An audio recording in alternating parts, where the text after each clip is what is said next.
আজ শনিবার 10 মে 2025 তারিখে উপদেষ্টা পরিষদের এক বিশেষ সভা অনুষ্ঠিত হয়। সভায় আন্তর্জাতিক অপরাধ ট্রাইব্যুনাল আইনের সংশোধনী অনুমোদিত হয়েছে।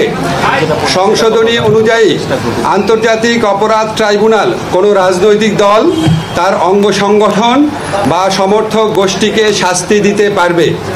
উপদেষ্টা পরিষদের বৈঠকে আন্তর্জাতিক অপরাধ ট্রাইব্যুনালে বাংলাদেশের আওয়ামী লীগ ও তার নেতাদের বিচার কার্য সম্পন্ন না হওয়া পর্যন্ত দেশের নিরাপত্তা ও সার্বভৌমত্ব রক্ষা, জুলাই আন্দোলনের নেতাকর্মীদের নিরাপত্তা এবং আন্তর্জাতিক অপরাধ ট্রাইব্যুনালের বাদী ও সাক্ষীদের সুরক্ষার জন্য সন্ত্রাস বিরোধী আইনের অধীনে সাইবার স্পেস সহ আওয়ামী লীগের যাবতীয় কার্যক্রম নিষিদ্ধ করার সিদ্ধান্ত গ্রহণ করা হয়েছে।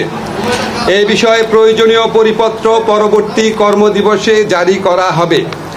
এর পাশাপাশি আজকের উপদেষ্টা পরিষদের বৈঠকে জুলাই ঘোষণাপত্র আগামী 30 কার্যদিবসের মধ্যে চূড়ান্ত করে প্রকাশ করার সিদ্ধান্ত গৃহীত হয়েছে।